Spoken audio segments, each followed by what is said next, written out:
welcome to the series of Masterclass of Life. This is Harbinder Narula, and with me, my first guest is Dr. Arvind Lal. So, thank you so much for taking out time for this conversation. Thank you for putting me on this show, Harbinder. Thanks. So, my conversation with you is based on your life journey and the learnings that you've had. What is it that we can take away from your life? Because there's been a lot of conversation around pathology, healthcare, where you have shared your insights. But we would like to go deeper into your life and how has it unfolded to today. So, I read your book, and the first thing that came into my mind was that you believe that there has to be some spiritual master, some guide, a guru in your life.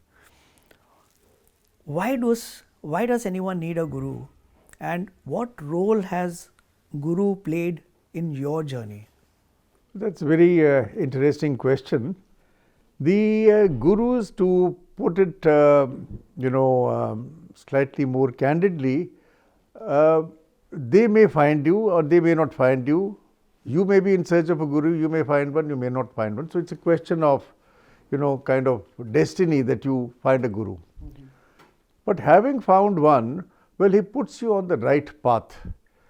For example, our guru, he was not one of those spiritual kind of people who would say that always be in samadhi, keep doing your mantra, keep doing your meditation, etc.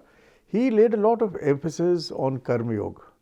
Mm-hmm. And karma yoga is exactly what Lord Krishna also told Arjun at the battlefield, when Arjun was getting cold feet and whatnot. Do your karma.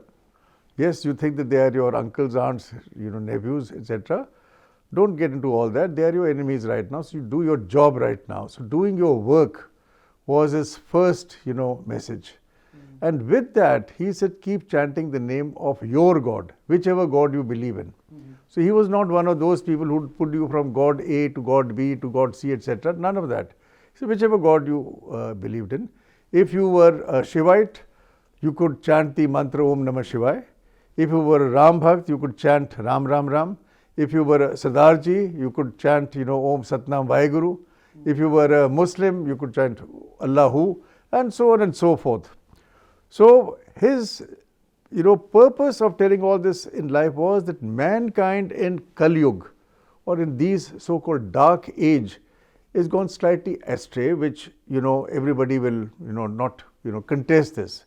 There are wars, there are climate changes, there are so many. So the uneasiness or uncertainty in life, all those kind of things, is not making a man a happy man. Mm-hmm. So that is what the gurus, when they appear in your life, they can change it.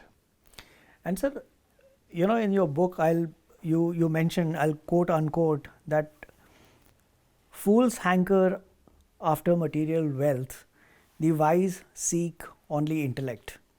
You speak about the power of mantras. There's a lot of gyan that can be taken away from our spiritual, our scriptures, that can be useful to the youngsters of today. We are talking about inner peace, but how do you explain this so that it is interpreted well by the youngsters of today and contextualize it to their life? See, the sentence is, I think, slightly out of context. Now, I don't remember what was written before and after that, but that doesn't matter. But the fact of life is that money is very important. Roti, kapda, makan, for your well-being, you need money.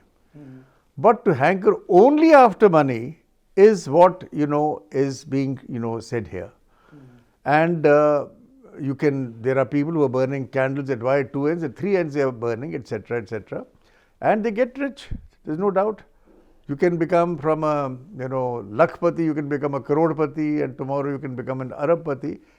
Question is that, are you happy? Mm-hmm. Does that bring you internal happiness? Or in other words, if you are full of material wealth, like, Elon Musk is these days coming into, the papers these days. So all those kind of people, the fact is that yes, money will give you all the necessities of life. It can give you luxuries of life, but it may not give you internal happiness, which is what you should really be hankering for. Mm-hmm. So that is what the Guru said, that do your work very diligently. When we are in school and college, our teachers tell us that success is 99% perspiration and 1% inspiration. So 99% perspiration does not go away. But 1% inspiration is, Guru's name or whatever your Guru has taught you. That's the way. Is it that when you have somebody who you have as a guru, or somebody who's a guide to you, gives you that faith that leads you to the courage to be so determined, so that whatever action you are doing is making sense? When you are trying to achieve something and working hard, the strength or the courage to work that hard without giving up comes from the faith that you have in somebody who's guiding you? Yeah, so the faith, to be honest, does not come on day one. It's a long kind of a, run. So I was, 24 or 25 years old. Today I'm, 75 plus. So it's not happened in one day. And these things come, but the basic teaching has remained the same for any age, any person, any, group. And that is, your work comes first. Do your duty first. If you are a journalist, be a good journalist. If you are a doctor, be a good doctor. Treat people with compassion and don't hanker just after money. If you are a politician, be a good politician. Look after your subjects with, what they say, blood, sweat and tears. Correct. So those kind of things. So do your duty first, and that will give you, most of the happiness. Plus the God's name is very important, which he said that is missing these days. So you can add the God's name, and this will bring to your life more happiness. So what is the definition of God? Well, we firmly believe that there is one God who has created all this. The Paramatma, you can call him Rab in Punjabi, you can call so many names, Allah, whatever. But there is a creator of the universe who is running the universe, and that's it. So it is your faith which you develop, and that faith, as I said, will not come in one day. It comes after many years of practice. So when we are young, we have dreams. We want to achieve something. That dreams lead to ambitions. But as and when life progresses, the dreams change. How have dreams changed in your life? How did the acceptance of this evolution of dreams through the life journey happen for you, and how did you respond to these at different phases of your life? See, in a macro kind of a context, well, let me tell you about my life. The dreams changed very early, at the age of 15 in fact. So right from the beginning, from the time I was a young child, I was then in modern school, Barakhamba Road in Delhi. And I was also the best cadet NCC Navy, and I wanted to join the Indian Navy as a fighter pilot. Yeah. So that kind of a thing, and that didn't happen because of my eyesight was discovered to be weak at that time. So I'm technically speaking, in my jargon, I retired, at the age of 15 from the Indian Armed Forces, from the Indian Navy. Now I didn't know what to do. So this is a classic case of a dream getting shattered. I am sure it has happened in everybody's life. But in my case, since you asked this question, and then I did not know what to do, because I did not want to become an engineer. And those are the days of mid-60s, late 60s, when boys were studying science and they were either good engineers or doctors or architects or something like that, lawyers, whatever. And I didn't know what to do. So then I had to go back to my principal and say that I want to change over to biology to study medicine. He says, Arvind, that's very good. I agree with you, but now it's not possible. Because those days there was no 10 plus 2. It was only 9th, 10th and 11th. After 11th, we had to do pre-engineering or pre-medical and then get into professional colleges. He says, we don't allow boys to change subjects in the 11th. However, since you are saying so, and the episode is written in my book also, he says, I can only recommend.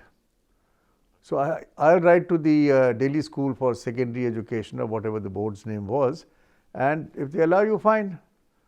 So here is a person sitting in front of you, Harbinder, who actually did not want to become a doctor. I never liked studying biology because I used to think in my, at that time, wisdom, that boys who study biology are not men. And boys who study arts are neither men nor women. So that is, boys are very opinionated in younger ages. So I was no exception. But I studied something which I didn't like to read. I passed, and today I became a doctor. And it's good I became a doctor because my father was, probably North India's first pathologist, and he died very young in 1961. When he was 61 years of age. And so I took over. At that time, I was a lecturer in AFMC in Pune, and I was also the warden of the boys' hostel. So I had to come and take over the clinic, or the lab, I should say, and that was in the year 1977. And I could say that at that time, my only dream was to take over my father's, practice, run it like a good lab, which I did. And then things started happening, but I never had that aspiration that I want money, money, money, money, money, I want power, power, power, nothing like that. I just wanted to be a good doctor and make an honest living. Dr. Lal, in your autobiography, The Corporate Yogi, you use the term guru shopping, referring to your mother's inclination towards seeking spiritual gurus. And after going through this in your early childhood, then you eventually found a guru in your life. How does someone find a guru that they can have an inclination to? In my mother's case, she also lost her father when she was very young. And she grew up, in a household where there was an elder sister who was older, 10 years older than her, and her brother, my Mamaji, 2 years older. But the mother, they belonged to a Brahmin Punjabi family by the name of Chudamani. And my grandmother was very, very, religious and spiritual. And she taught her children all these things that, and a guru used to visit them. So my grandmother's guru used to come sometimes. She was a big, hefty lady, I still remember, from Peshawar or somewhere. She used to come and, so my mother was used to gurus. And then when she got married to my father, and my father never stopped her, thank God for that. And she would go to all the gurus, and those famous gurus where she's even taken me. One was Pathik Ji, he was from Behraich. Then was Muktanand Ji, who's a very well-known saint in India. Swami Chinmayanand Ji, who has actually come and stayed in this very house once upon a time.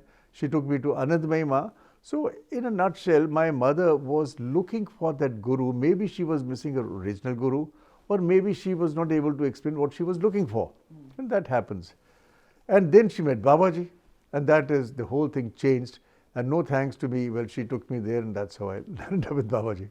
आपने अपनी किताब में you've mentioned that you are an accidental entrepreneur, because you were, as you mentioned, that you were in AFMC, you were studying as well as working there, and you were living a very different lifestyle until your father passed away. And had that not happened in your life, do you think your journey would have been very, very different? That's a hypothetical question, because it did happen in my life, and my life became different. But what was happening to me at that time, I can narrate to your viewers. And that was, I was getting a princely sum of 1,500 rupees per month, and I was more than happy with that money. In fact, that was just good enough money. I had a motorcycle. I was a chada, a bachelor. So I was having a time of my life. And I was studying, I was teaching, I was taking undergraduate students' classes. So all that was happening, and I was quite happy with my life. I was made in charge of the Students' Dramatics Club, and I'm a dramatist myself, a cultural person. So my hands were full. So there was no reason to, for me to come back. And my dad also told me that when I need you, I'll call you. And so my life was going on quite nicely. My bosses had told me that there were many civilian professors in AFMC even that time. In the anatomy department, forensic medicine department, pharmacology department. So it was not exactly weird that, a thought did cross my mind that if I keep on going here, I might one day become a civilian professor in pathology. So there have been none actually speaking in AFMC. They've all been army officers or service officers, but that's another story. But my life was going on quite peacefully in AFMC at that time. So you believe in the principle of karma yoga and japa yoga. You've mentioned this in your book as well. How have these principles influenced your life and harmonized the work and spirituality to make professional endeavors form a spiritual practice? आपके spiritual practice ने कैसे आपका काम को impact किया है? So it's very interesting that you should ask me this question, because I asked the same question to Babaji the first time when I was alone with him. And I asked him, I said, what would you recommend, for spiritual practice? So he said, Karma Yoga and Jap Yoga. So Karma Yoga, I've already said, I understood that. But Jap Yoga, I couldn't quite, didn't agree with my thinking. I said, sitting in a corner with the mala doing Om Namah Shivaya, whatever. So I asked him a very smart question. I said, what about meditation? So he said, yes, you're right. Meditation is very good, but it's not meant for you. So you means for the modern man. I said, why? He says, because you don't have the time. And even if you had the time, pointing at himself, he says, you will not find the perfect guru to teach you meditation. So cutting a long story short, for you it is, Om Namah Shivaya, your jap. So I said, fine, I've understood. I get up normally at 7 o'clock in the morning. I'll take a bath, go to the altar, his room, we have a room upstairs here, light an agarbatti, sit down and start doing my Om Namah Shivaya. He said, no. I said, why? He said, you should finish your first jap or malas before sunrise. I said, why is that? He says, because at that time we listen.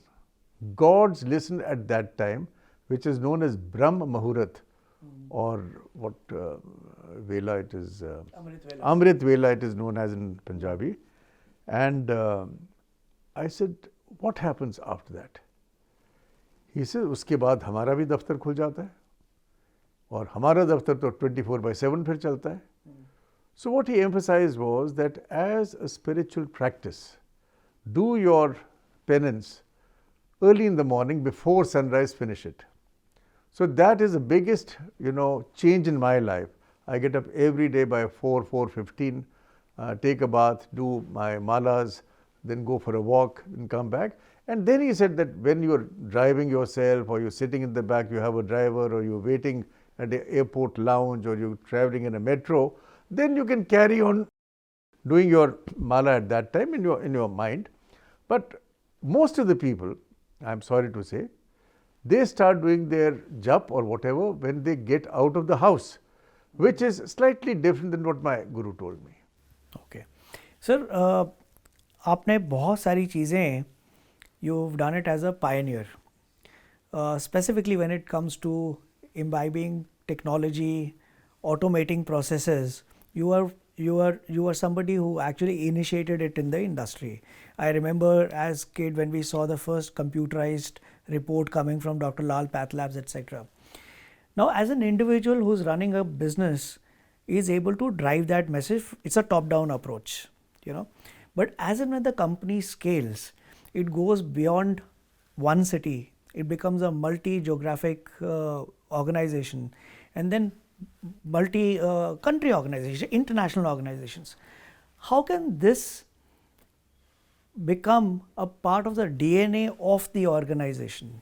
What is it that you did that brought in the culture of innovation across everyone who's working in your in Dr. Lal Path Labs?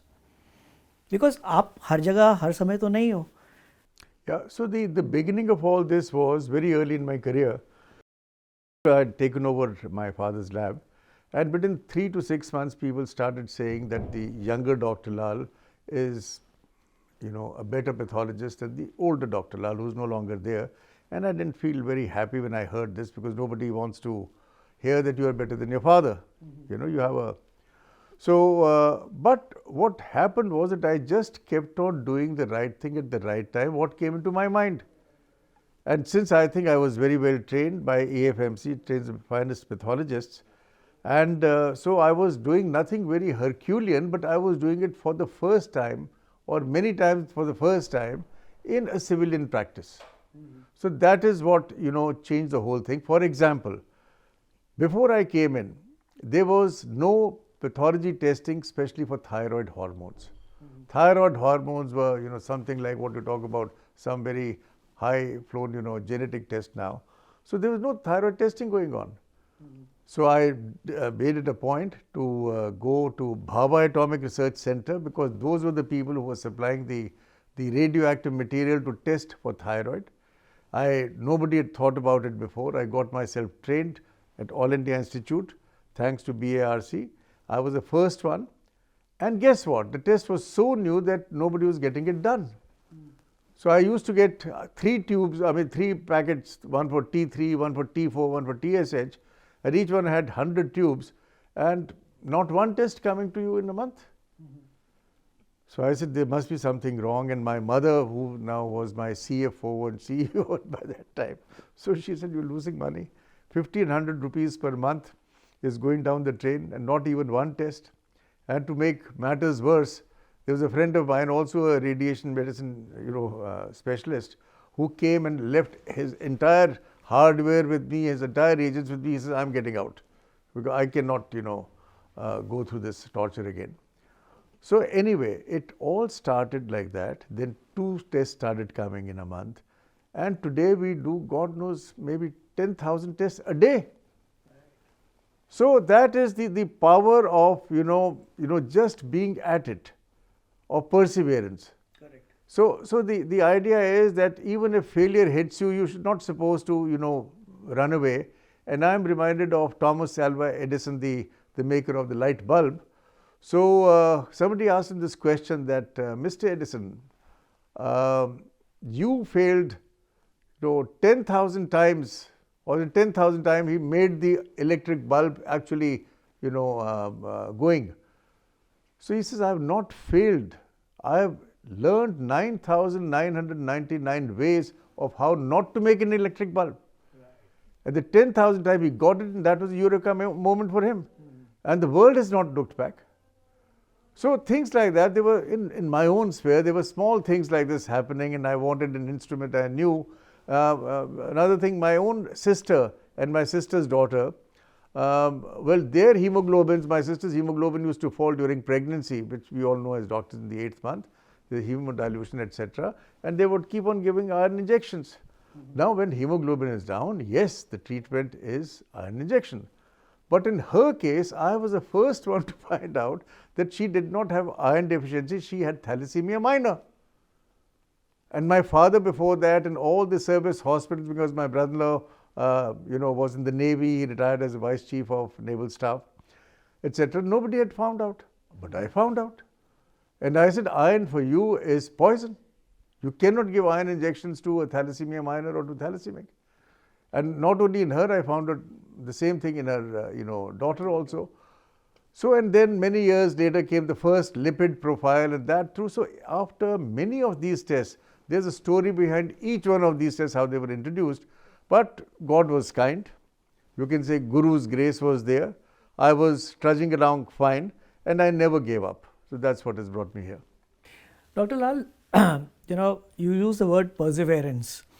And I remember having conversation with Vijay Shekhar Sharma, the guy who founded Paytm. And this was few years ago, and I asked him that, a lot of people are saying that you had an overnight success when demonetization happened. And he turned back and said, Harbinder, you have known me for several years, and you know that for the 15 years that I was working on this, nobody came to me telling me that, why are you doing this? But it took me 15 years to have this overnight success. So perseverance is very, very important. But we were talking of dreams changing. Business dynamics change, environment changes. And some of the times we see, we experience setbacks during our professional journeys. how does a leader train himself to adapt to these changes, building a resilient organization? I'm not talking of specifically Dr. Lal Path Labs. What is your learning from your own journey that helped you build an organization today that doesn't fear any changes that are happening in the business environment? There were many things which happened for the first time. You can see that I got the first mover advantage most of the time, because maybe pathology had not seen the light it was supposed to see. Maybe I uncorked the value of pathology for all people. Pathology was supposed to be one of those, backward room kind of guys. I've known people who forgot to make a pathology lab in their own hospitals. They did not even think of it. Anyway, so cutting a long story short, first of all, pathology is responsible for 70% of all medical or clinical decisions. So pathology is the backbone of modern medicine. Even during COVID time, you heard, test, track and treat. It is not first treat and then track and then test. Testing is always coming here. And these days in our, when young people are dying so young, certain heart attacks, etc. So all the more testing has, got its own relevance now. And that relevance is that if you don't find out, India is a diabetic capital of the world, hypertensives are galore, cardiac disease is happening at least 10 years earlier in Indians, cancer is on rampage, and strokes are there, liver, kidney, you name it. 65% of our people are dying from these so-called non-communicable diseases, which are also known as lifestyle diseases. Right. So the point I am trying to make is that it is for the modern man to find out what is wrong with himself. And it is for people like us to reach that person. He is not going to think that, well, I'm going to become diabetic tomorrow, or I'm going to become hypertensive tomorrow, I'm going to become a cardiac patient. He doesn't think like that. There are guys playing squash, there are guys lifting weights who drop dead. So the idea is that yes, we should get ourselves tested early, and for people like us have got to go to them. And that is how I introduced computers, and then we were linking one collection center with the other, and so on and so forth, and bringing our services closer to the people who actually need it. So that's what happened.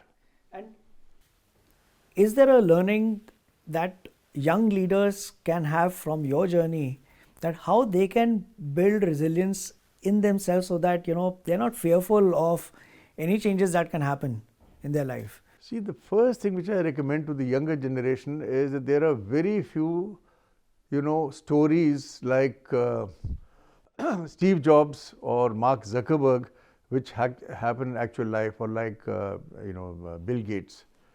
Well, they are supposed to be dropouts. Well, they were not dropouts, by the way. They knew one thing, and which one thing everybody forgets. They were excellent in writing code. Not Steve Jobs. Steve Jobs was a designer. But the other two gentlemen I'm talking about. So please be advised, anybody who wants to do something big, that you must be adequately trained for that job. If you want to fly planes tomorrow for an airline, well, doing history honors is not the right thing to do. You better go and sit for the UPSC exam then. So you should be, trained as far as possible around that subject or in that subject. That's point number one. Point number two is that, yes, once you have, got your degrees, etc., you should look for a job in that kind of a thing which you want to do, or something, around that, and work there at least for 3 to 5 years. At least you will get to know the names of the departments, which exist in a huge company. Otherwise, if you go and sit in your own garage or whatever, Steve Jobs type, you will not know. But yes, there is. So these guys we call outliers, but there is a bell-shaped curve, and there are 95% of them are like me. And you have to run and go and get what you want, but you should be adequately trained for that. So once you've had this on-job training, or worked in a good company for 3 years, 5 years, there are so many success stories, then you can, venture on your own if you have fire in the belly. If you don't have fire in your belly and you don't want to, become an entrepreneur, you are very well off by doing a work for somebody else. Take a job. There's nothing doing. 95%, 99% people are like that. So there's no harm in it. But if you want to become an entrepreneur, then you've got to be at it all the time. There is no Saturday, there is no Sunday. Any day is your job. You're the janitor, you are the cleaner, you are the receptionist, you're everybody. So that is how an entrepreneur should look at himself. And I'm reminded of somebody asked this question to Oprah Winfrey, who was or who still is America's #1 woman entrepreneur, that, "Madam, what is the secret of your success?" And she said, "You really want to know?" I said, "Yes." The secret is that there is no secret. Just keep doing your work better than anybody else, or try to, and you will reach there. So this is an honest statement that the secret is no secret, and just keep doing your hard work and keep at it. The way the best means are. If you want, for example, we doctors are not good in finance department. So, have the brains to hire a good finance person whom we call CFO, or a good chartered accountant, etc. So there are ways and means of, doing these things. So that is how, these departments and these big companies were built in the first place. So that's what the secret is. What is an entrepreneurial mindset, sir? Because आपने train तो कर लिया. There are so many people who get trained in their specific areas, doctors for example, but not every doctor can become a good entrepreneur. What does it take to be a good entrepreneur so that you can run not just your practice, but you run an organization, an institution of people who do their practice? Yeah, so the #1 is your will to do much better. For example, in my case, we had created so many tests which were just not being sold in Delhi. So we had collected, I'm the first person who brought in franchising in the healthcare world, in the world, So these were very useful to me to create collection centers. So that you can call it innovation, but for me it was a no-brainer. The samples were coming every day from big hospitals like All India Institute and LNJP and whatnot. And I said, why can't I create something like this? And you don't have to have a bed lying there. You just have a phlebotomy chair and just take the blood and bring it here. I'll test the thing and send the report back in the evening. So that is franchising. So that's how it came into being. But answering your question, so once you know that you are good and your work is not reaching, or what you're trying to do is not being helpful to majority of the people, what do? You look for more people. So the tests which we had created were just not enough for being sold in Delhi. So I had to venture outside, and this was made possible by IT department, the connectivity, the hub. That's a very long story, but that is how we got the centers connected with each other, the labs having a server, etc., etc. So one thing leads to another, and in a reasonable amount of time, say 30-40 years in my case, it became true. So that's it. They have intent, but then there are few of these people who have intent who take the initiative. They take that first step towards doing something that they really want to do. I mean, I was interviewing Dr. Pratap Reddy, and he said that, listen, when I came back, I realized equipment nahi hai India ke andar. So I took a flight, came to meet Indira Gandhi. I had no connects in the government. I was sitting outside for a couple of days just hoping that somebody would introduce me to Indira Gandhi.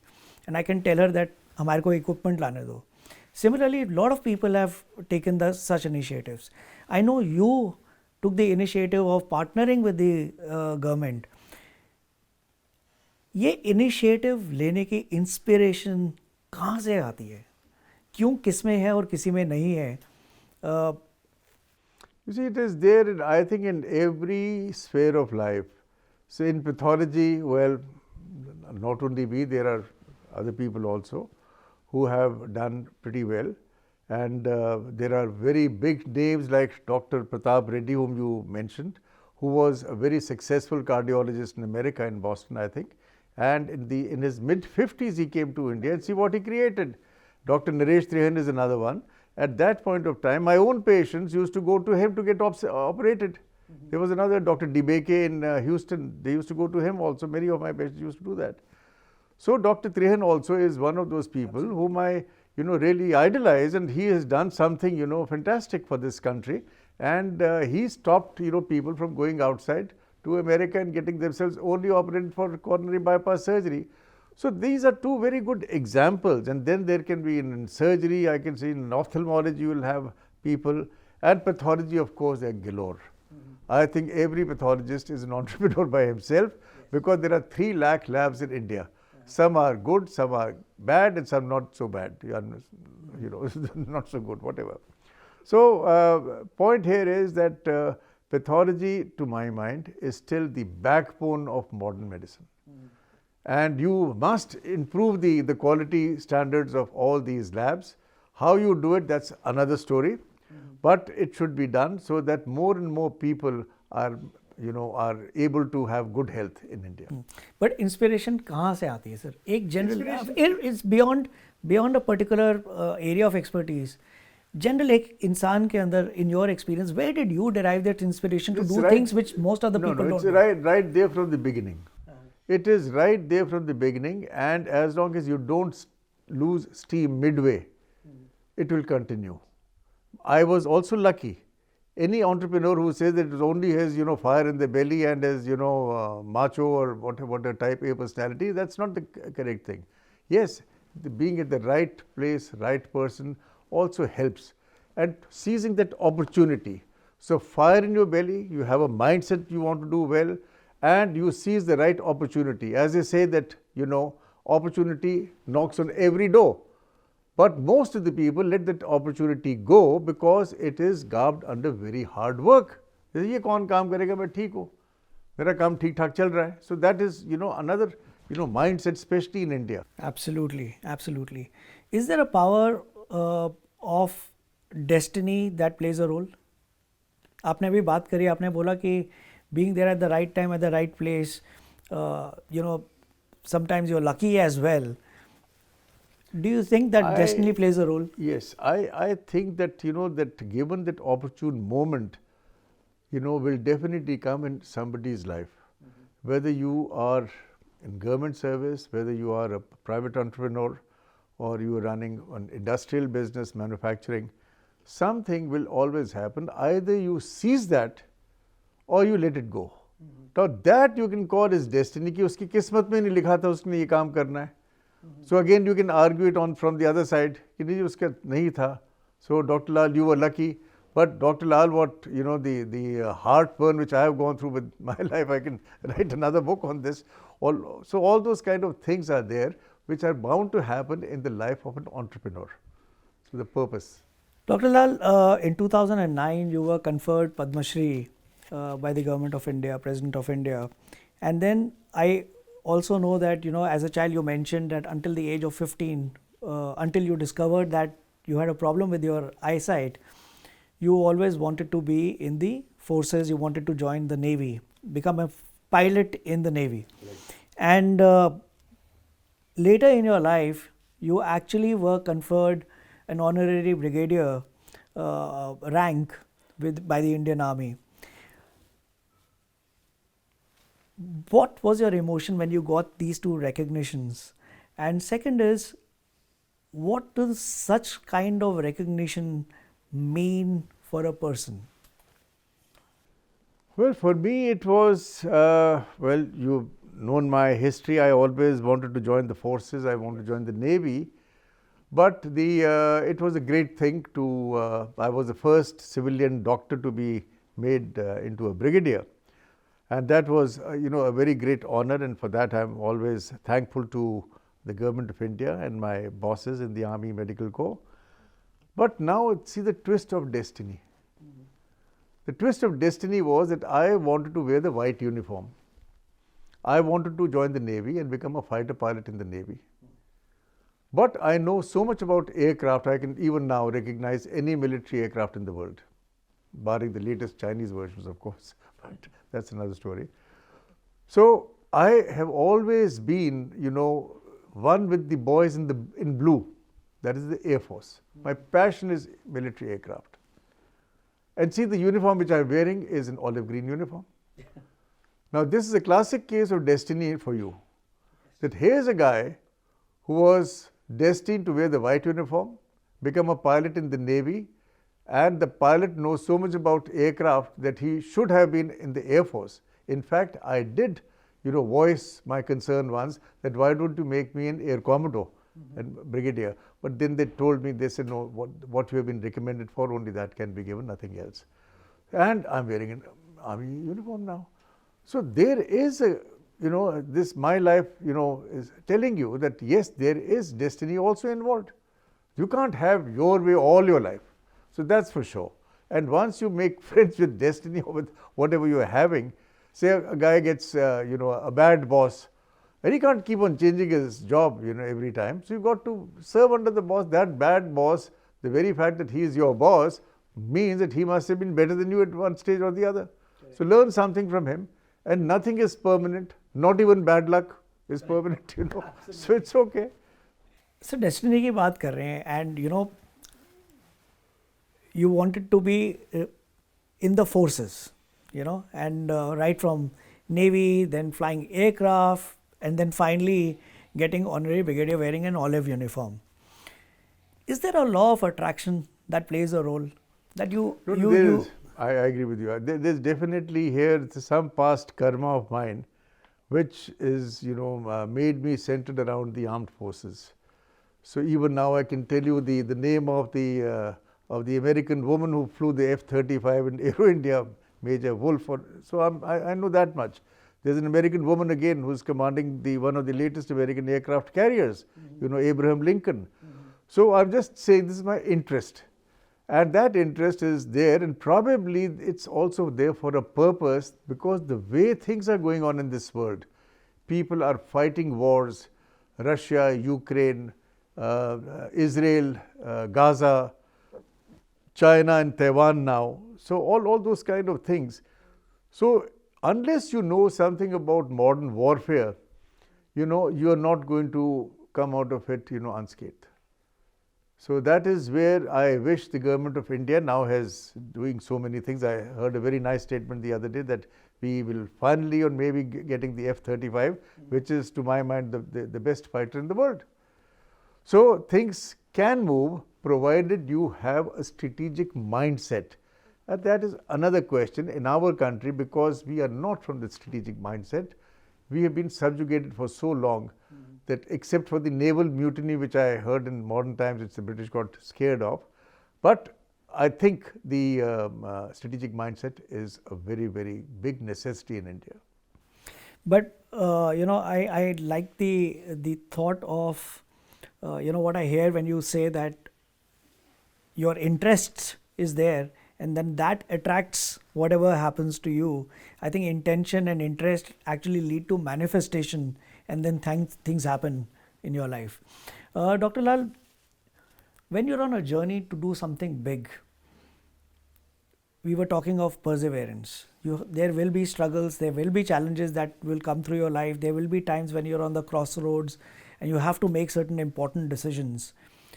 And the person needs to be totally focused at that point in time, which means when you're focused on one thing, it takes away attention from other things in your life. Could be spending more time in your professional world than in your family life. What is the role of the family when it comes to building a successful entrepreneur who's is wanting to create something really big? Well, the role of the family cannot be minimized, And I can give you my own example. I was working so hard, and I was at those days writing a reference manual in which was a big fat book all about our tests. And when you write a book, there are certain tests which are not with you. So first you've got to create those tests. And those days tests were not available off the shelf. So I had to really work hard and get to have the technology to do those tests. So anyway, I was working very hard. I would come home only after 11 at night, etc., etc. So one day my mom, she lost her shirt on me. She says, "Dekh bhai, je tu enna kaam karna hai, te tu apna boriya bistar le ja, utte apni lab vich sutta kar. Je kar rehna hai." So then you have to observe certain, norms. And those norms, in a nutshell, are that you got to do the right thing at the right time. ये नहीं कि अगर आप एक चीज़ के पीछे लगे हुए तो लगे रहो, वही बस करते जाओ, ऐसा नहीं होता, नहीं होना चाहिए. ऐसे आपने वो हार्वर्ड हर्स्ट की आपने बात सुनी होगी, was also a great entrepreneur, a great American businessman, used to help the American military in designing new planes and God knows everything. But there was one kink in him. He would only eat ice cream, breakfast, lunch and dinner. So that's what I'm trying to say, that you should not be one track, no mind. Right. That kind of a thing. So there is a place for everything. The ideal situation, Harbinder, is that you should not take your homework home. So for youngsters, I would say that yes, finish your work at a reasonable time, go home, make conversation with your life, watch TV, sit with your kids, if possible, have dinner together.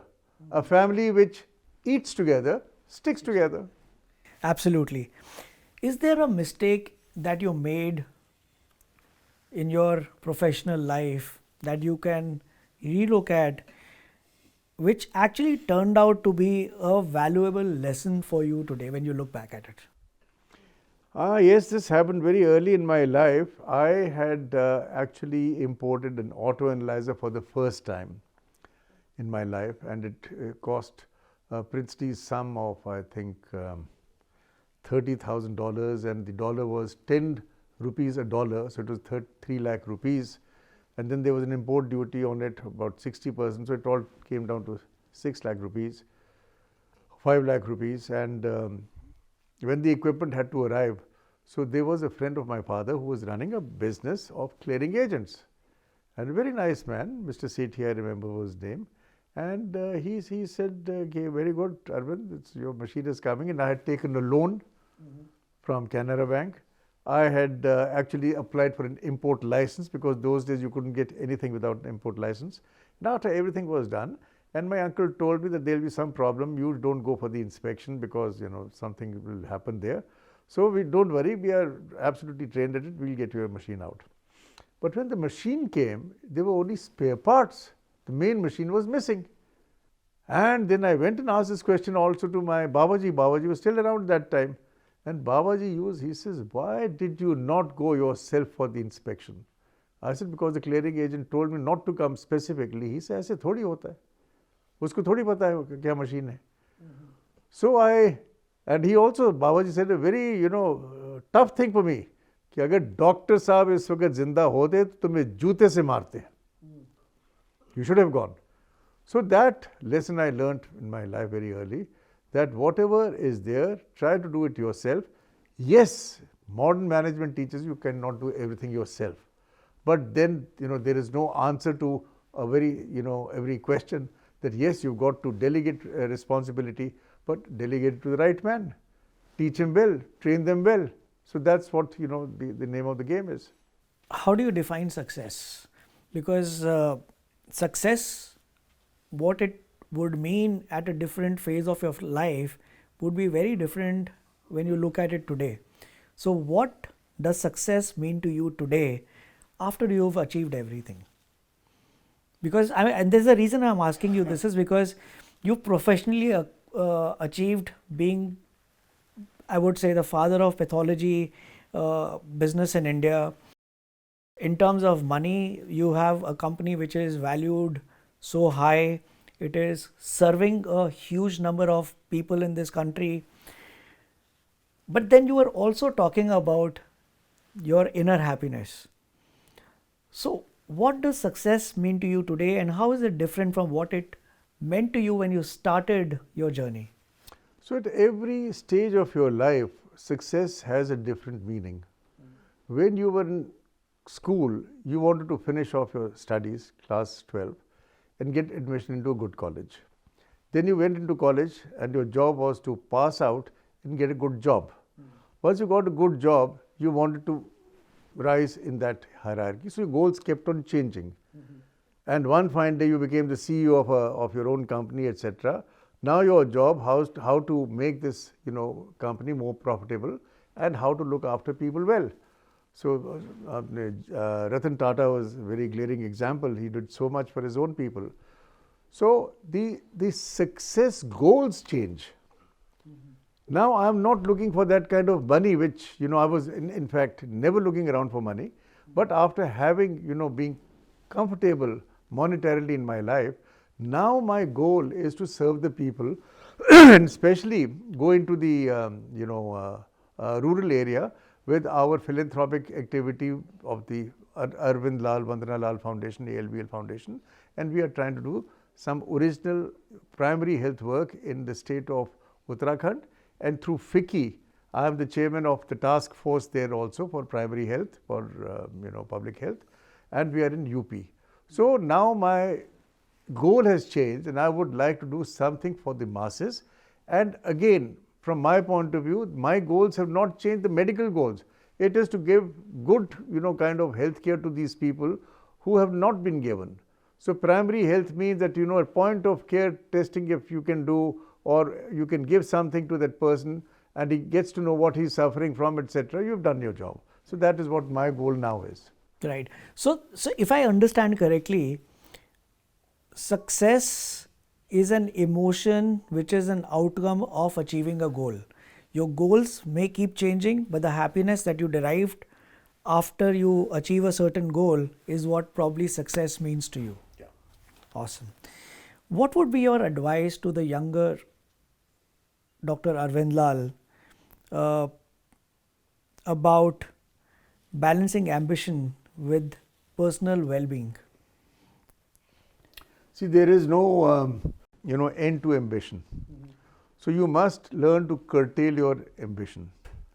And from the spiritual path which I have followed, so that has also taught us another thing, that peter down your materialistic ambitions or your wants. So you are happiest if you have less, and rather if you have more, because you'll then always keeping asking for more. So one is this philosophical answer to the question. And the second is that the ambition in life also should be at some point of time for the others. What kind of a human being are you who's only living for himself? So I remember in I.S. Johar, the great film actor, had died, and he used to give a question answer a page in Filmfare magazine those days. It was handed over to Shatrughan Sinha. So I'll call him Shotgun. I've known Shatrughan since he was in FTII. So somebody asked this question to Mr. Sinha, that name 3 people whom you like best. And Pat came the answer, I, me and myself. There was no 4th person whom he liked. So this sums up the whole thing, that you, especially if you are a doctor, this thing doesn't bother us too much, because we in any case are living for a different human being. We are trying to get him out of whatever his physical ailment is, etc., etc. And if we can do that, we have received, at least to sleep well that night. This is so beautiful, because when you say that look for others as well, because I remember when somebody was telling me one of those corporate training programs, and the person said that whenever you are taking a decision, answer this one question, that what's in it for me? And somehow this did not resonate with me, because whatever has worked in my career has always been because at every point in time I was thinking that what's in it for that other person, because वो भी तो यही सोच रहा है कि what's in it for me. So he should be feeling happy about dealing with me, because that can only happen when he derives the benefit out of what we are doing. So that was my learning during that conversation, sir. Yeah, but Harbinder, in this life we have learned that there are people who have different kind of goals, different ambitions, and somebody his mantra only is paisa, paisa, paisa, paisa, paisa, money, money, money, money, money. Somebody is power, power, power, power. So it's difficult to answer for everybody, but I think a rational, logical, sensible human being, after he has been reasonably successful monetarily, should do something for the others. So which is what I would recommend. Give some money to a poor man, usko खाना खिला दो, भूखे को खाना खिलाना, मरीज की treatment करा देनी, those kind of things. Or give a donation. These days there are so many nice charitable organizations. So something. I want to ask you a question because you've been a very spiritual person as well. You also, have a strong faith in religion as well. Uh, were you ever able to forgive your brother? Yes, of course. I forgave my brother. He shot dead my father. People who not read my book. So that he went through his life post that in his own manner, but he was not able to help himself. He got away, he was acquitted of a murder charge, and then he came and stayed with us, and I said, fine, if he's working, etc., but it was not to be. Now, again, you can call it destiny, you can call it karma, whatever, but he was not able to help himself. Well, the family, that is me, my mother, his wife, my wife, well, we tried in our own humble ways of helping him, but he couldn't be helped. You and me have been talking about, I've been having conversations around how can we build faith in the healthcare system. And, we've had conversations around that how can we work with the fraternity so that we can bring consciousness towards building this or rebuilding this faith back in the system. What, in your opinion, can be done so that people have confidence in their doctor, have confidence in the institution that they are going to for treatment? What do you think can be done today, sir? Rather difficult question, but I firmly believe that India has done, or individual doctors as you and I know them, they have done more than their bit. And they have opened up beautiful hospitals, brought a great tertiary medical care into India. I don't have to name the hospitals, there are so many of them, so many good surgeons, physicians, gastroenterologists, neurologists, etc. So I think in one way we have done our best. But I think the bigger question which is lurking in the background is that how every Indian can be given a slice of this cake. How can he be helped in his health care? Now that unfortunately is not completely in private hands. In fact, it's absolutely not. And that's where the government comes in. So the government's duty is that they have themselves said many times in writing that they will spend more on healthcare. So it's no secret that India spends at least 1.86% on healthcare, where the government itself has said that we should be spending at least 2.5% of GDP on healthcare, which they are not.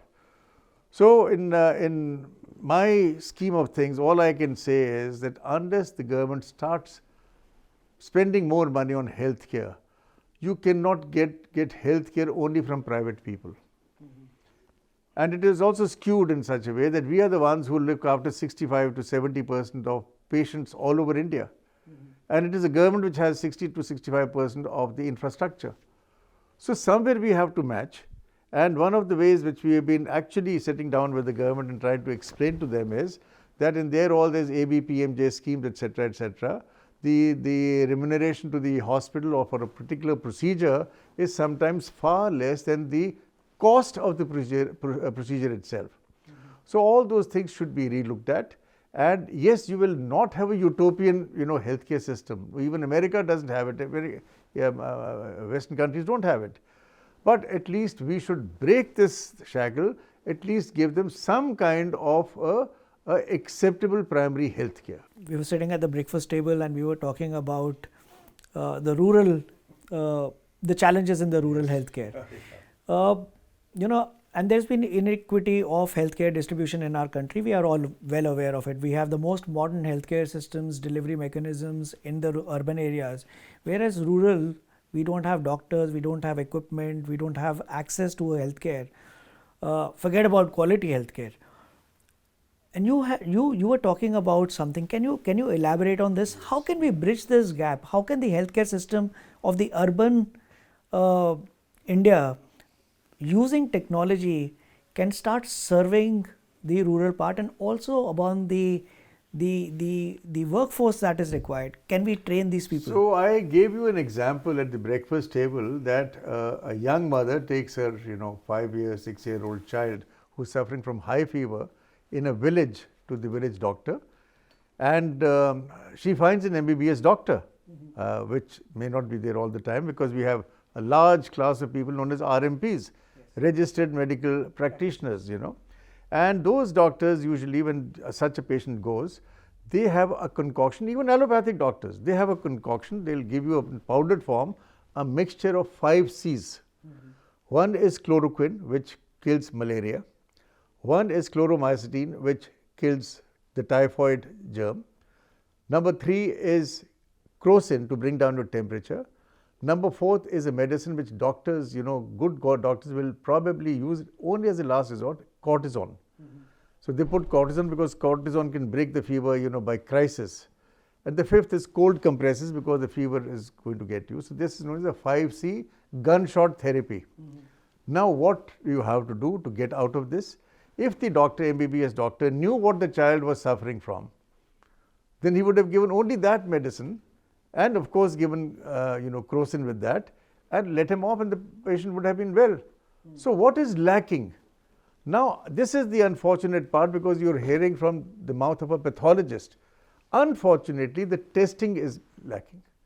So had there been some kind of a arrangement to test that child for malaria, for typhoid, for something else, it could be the beginning of chikungunya, it could be of hepatitis A, B, so there's so many fevers, Japanese encephalitis. So that child could have been helped more. So this is where now the question where the government of India should be spending more money instead of the 1.8% of GDP to 2.5% is precisely here. These are the gaps. So I've just enumerated the testing gaps. There are also in infrastructure, there are also in manpower, etc. So that's a big topic. Dr. Lal, my last question to you is, you are traveling to Berlin for Berlin Film Festival, where your first movie, I would say first movie, because I believe there could be many more that could be coming out later. Maha Mantra is being screened there at the Berlin Film Festival.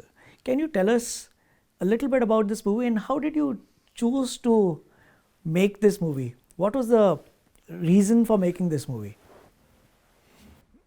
So the reason was that this Maha Mantra, which was told to me by my guru, and it's no secret, it's Om Namah Shivaya, it's a universal mantra. But what he also said was that this mantra will not do much for you unless you charge the battery of the mantra, quote unquote, which means to do it repetitively. At the best time to have Amrit Kal and whatever Brahm Muhurat. So that mantra then starts gains what is criticality. Like in a nuclear reactor, it becomes critical. So after doing mantra so many millions of times, whatever, it becomes critical, and that helps you in achieving your small objects, etc. In this case, I'm going for internal peace. I'm not talking about material wealth. The people are fighting with each other. So it is my job as a chairman of the Hira Khan Samaj also to make people understand that this mantra can be very useful to you in so many other things, not only in your personal life, but also in how to live with others in peace, truth and simplicity, love, truth and simplicity, that kind of a thing. And these are the tenets. So the idea is to disseminate this knowledge to the people at large who don't know. There are 8 billion people in this world. And I am sure from the Indians' point of view, who do matha teku in mandirs, etc., do some kind of a penance themselves, there are not more than 2 billion people. 6 billion people in this world are living from what? Non-spiritual life. Now, which can help them becoming better and helping each other also. That's what I'm trying to say. At least somebody has thought of it. In our jargon, if more people, like-minded people who are spiritual, say who are doing Om Namah Shivaya, etc., it will happen even faster. That's what the movie is all about. So it's about creating awareness of what the power of human being is. What can be. What can be. Possibility. It's always been there for millions of years, but for the modern man to practice, the fruits of the penance which our old gurus have gone through and they've given this down the line, it is for them if they can adopt it. And I said that in the beginning, it is not only Om Namah Shivaya, it is a God whom you believe in. So remembrance, remember them for their... So before we conclude, I have one more thing, two things actually, which I love to ask anybody I meet, that is there a power of gratitude that you have experienced in your life? One. Second is, आपने अभी जब हम शुरू कर रहे थे तो आपने you were telling me about your Babaji, ठीक है ना, that he came in, he took incarnation twice. Would you like to share about your Babaji so that more people can know of him, and you can probably speak in Hindi or whatever so that more people can understand this? So let me first about gratitude. Gratitude is thanksgiving, that you thank the Lord. आप जिसने आपको इतना कुछ दिया है, घर बार दिया है, 2 टाइम की रोटी दी है, आपको अच्छा जॉब दिया है, आपकी अच्छी फैमिली दी है, बाल बच्चे दिए हैं, तो उसके लिए थैंकफुल होना चाहिए. सो नॉर्मली ये नहीं होना चाहिए कि आप सिर्फ भगवान से जब भी आप उनको मिलो या उनको याद करो कुछ मांगते ही रहो, तो कभी कुछ दो भी. और ये चीज़ मैंने अभी भी कही थी कि भूखे को अगर आप खाना खिला दें, अगर मरीज़ को आप उसकी ट्रीटमेंट करा दें, तो ये ग्रैटिट्यूड ही है, या डोनेशन दे दें. दूसरा चीज़ आप जो पूछ रहे हो वो है कि मेरे बाबा जी का जो मैं क्या शेयर करना चाहूँगा. तो देखिए, हमारे बाबा जी ने बड़ी क्लियरली कहा है कि अगर इस वर्ल्ड में आपको पीसफुली रहना है और ये जो लहरें आती हैं ऊपर नीचे जाने की, इसके मतलब जो सी जो में से निकलना है, तो आपको 2 काम तो बहुत ही अवश्य करने पड़ेंगे. एक है कर्मयोग, जो अपना आपका कर्म है वो करिए. इंडिया में इसकी इतनी इम्पोर्टेंस नहीं है, लोग अपना कर्म नहीं करते इतनी, इसीलिए आप देख रहे हैं इतनी गंदगी है. आपके सरकारी किसी अस्पताल में जाएं या कहीं और जाएं, वहाँ पे आप देखेंगे कि पेशेंट कितने कैसे खड़े हुए हैं. तो ये हमारा कर्म है कि हम उसको ठीक करें. दूसरा है उसके साथ जो कर्म अपना ठीक करेंगे और भगवान का नाम लेते रहेंगे, तो भगवान के नाम से ही आपका कर्म और अच्छा हो जाएगा. ये चीज़ एक साइडेड नहीं है कि अगर आप सिर्फ भगवान का नाम ले, आप सिर्फ जाके कहो जी मैं कुंभ स्नान करके आ गया, मेरा बिल्कुल सब राम राज्य आ जाएगा मेरी ज़िंदगी में, ऐसा नहीं होने वाला. तो आपको कर्म करना पड़ेगा, और उसके साथ जिस भगवान को भी मानते हो उसका आप अगर नाम लें अच्छी तरीके से, तो कोई रीज़न नहीं है कि आपकी जो ज़िंदगी है ये अच्छे एक हैप्पीनेस में ना जाए, हैप्पीनेस के मोड में. आप पैसे इसलिए कमा रहे हो, भाग दौड़ी कर रहे हो, दिन रात आप काम करते हो, इसीलिए कि आपकी ज़िंदगी में एक हैप्पीनेस हो, आपकी संतुष्टि हो. वो संतुष्टि का जो आना चाहिए आपके लिए, वो कर्म योग और जप योग से है. तो इतना ही मैं कहना चाहूँगा. Dr. Lal, thank you so much. You know what, the conversations around the life of a person are extremely important, because what one person does versus what another person doing, काम वो सेम कर रहे हैं. जो 2 इंसान एक profession में है, दोनों काम सेम कर रहे हैं, लेकिन अंतर वहाँ आता है कि जिस तरीके से एक इंसान कर रहा है उससे दूसरा इंसान डिफरेंटली करेगा. So thank you so much, Dr. Lal, for taking our time to have this conversation so that we can understand how and what you have been doing and how it has impacted your life, and what is it that we could learn from your life so that we could try and make a difference to our lives. So thank you so much for taking our time to be with us. Thank you so much.